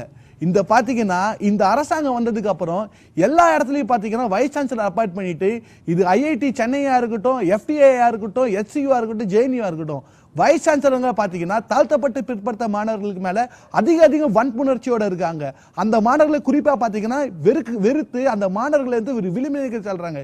இது வரைக்கும் ஜேஎன்யூ வைஸ் சான்சலர் வந்து ஒரு வார்த்தை அந்த பையனை அவங்க அப்பா அம்மாவை பார்த்து பேசுறதோ இல்லைன்னா அந்த டெட் பாடியை போய் பார்க்கறதோ பண்ணல. ஜேஎன்யூல இருக்க எல்லா டீச்சரும் போனாங்க, டியூல இருக்க டீச்சர் போயிருக்காங்க. ஆனா ஜேஎன்யூ வைஸ் சான்சலர் ரிஜிஸ்ட்ரார போல. இது வந்து பாத்தீங்கன்னா அற்பட்டமான இந்த வைஸ் சான்சலர் இந்த அரசாங்கத்தினுடைய மனநிலையை காட்டுது. எனக்கு வந்து யார் செத்தாலும் கவலை இல்லை. இதுதான் இன்னைக்கு வந்து நடந்துட்டு இருக்கு. நீங்க சொன்ன மாதிரி சப்போர்ட் சிஸ்டம் பண்ணணும், எல்லாம் இருக்கணும். ஆனா அதை விட்டு பேசிக்கா ஒரு காமன் சென்ஸ் இருக்கணும். இன்னைக்கு பாத்தீங்கன்னா இருக்கக்கூடிய எல்லாரும் பாத்தீங்கன்னா இந்த அரசாங்கத்தால் அப்பாயிண்ட் பண்ணாங்க, யாருக்கும் அந்த காமன் சென்ஸ் இல்லை. 2 வருஷத்துக்கு முன்னாடி 3 வருஷத்துக்கு முன்னாடி ஜேஎன்யூல ஒரு பெண்ணுக்கு வந்து ஒரு கோடாரியார் அடிச்சாங்க. ஆனா அந்த டைம்ல வைஸ் சான்சலர் லக்னோல இருந்து ப்ரோக்ராமை கேன்சல் பண்ணிட்டு அந்த பொண்ணை வந்து ஹாஸ்பிட்டல்ல பார்த்து அந்த பொண்ணு சரியாகிற வரைக்கும் அந்த பொண்ணு கூடவே இருந்து பண்ணாரு. அந்த டைம்ல நான் பிரசிடென்டா இருந்தேன். இன்னைக்கு பாத்தீங்கன்னா ஒரு மாணவன் இறந்திருக்கா, அவங்க அப்பா அம்மா வந்து அழுகுறாங்க, போலீஸ் கேஸ் பண்ணுன்றாங்க. ஆனா போலீஸ் சொன்னதுக்கு அப்புறம் கூட போய் வைஸ் சான்சலர் பார்க்கல.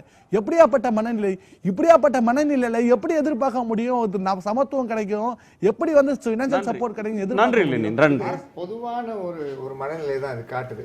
இது நம்ம எப்படி இதை பார்க்கணும்னா, அதான் முழுமையான ஒரு மிக ஒரு அடிப்படையிலேயே மாற்றங்கள் தேவைப்படுது. இன்னைக்கு வந்து ஒரு மாணவர் அப்படிங்கிறத மட்டும் நம்ம பார்த்து விட்டுறக்கூடாது. இதை மீண்டும் இது நடக்காம இருக்கிறதுக்கு என்ன பண்ணணும்? இன்னொன்று, இந்த சோஷியல் ஐடியலிசத்துக்குள்ளார மாணவர்கள் வராங்க. எந்த ஒரு மாணவர் உள்ள வரும்பொழுதும் இந்த சமூகத்தில் நான் படிக்கிறதுனால இந்த சமூகத்தில் இருக்கக்கூடிய அநீதிகளை மாற்ற முடியும்னு அந்த நம்பிக்கையோடு அவங்க வராங்க. வந்து இங்கே பார்க்கும் பொழுது ஆய்வில் இருக்கக்கூடிய அந்த டிமாண்ட்ஸோ இல்லை மற்ற விஷயங்களோ இவங்களுக்கு வந்து ஒரு மிகப்பெரிய அவநம்பிக்கையை ஏற்படுத்து. இந்த அவநம்பிக்கையை ஏற்படுத்துதுன்னா மீண்டும் அவங்கள உன்னால் முடியாதுன்னு பார்க்குறதும், அது மட்டும் இல்லாமல் கூட இருக்கக்கூடிய மாணவர்களும் சரி, அங்கே இருக்கக்கூடிய வாத்தியார்களும் ஆசிரியர்களும் பேராசிரியர்களும் சரி, உன்னால் முடியும், உன்னால் வா பரவாயில்லன்னு சொல்லி அந்த சப்போர்ட் சிஸ்டம், ரெமீடியல் சிஸ்டம் அப்படிங்கிறது டோட்டலாக இல்லை. இது இல்லாத ஒரு பட்சத்தில் சோஷியல் ஐடியலிசத்தோடு வர மாணவர் இதுதான் என்னுடைய கடைசி பகுதிக்கு நான் வந்துட்டேன், இதோட நான் முடிச்சுக்க போகிறேன், இதுக்கு மேலே என்னால், so it's a suicide of protest. அந்த மாதிரி காமிக்கிறதுக்கும் இது ஒரு வாய்ப்பு இருக்கு. சமூகம் அவனை கொலை செய்கிறது. நன்றி உங்களுடைய ஐவருடைய கருத்துக்கும் பகிர்வுக்கும். சில சமயங்களில் உற்சாகமாக பலவற்றை பேசுகிறோம். இது வந்து மனம் கனத்து போகக்கூடிய ஒரு சூழல் தான் வருது. ரோஹித் வெமுலா மரணம் அடைந்த நாளில் அதை பற்றி பேசும்போது இன்னொரு வெமுலா தற்கொலை பற்றி விவாதிக்காத சூழல் நமக்கு வேண்டும் நினைச்சோம். அந்த கருத்தை நான் சொல்லியிருந்தேன் அன்றைக்கு. ஆனால் இன்னொரு வெமுலா பற்றி பேச வேண்டிய சூழலில் தான் சமூகம் இருக்கிறது. உங்கள் கவலைகளை ஆழமாக பகிர்ந்து கொண்டீங்க. உங்கள் ஐவருக்கும் நன்றி. மீண்டும் சந்திப்போம். இது காலத்தின் குரல். திக்கெட்டும் பரவட்டும்.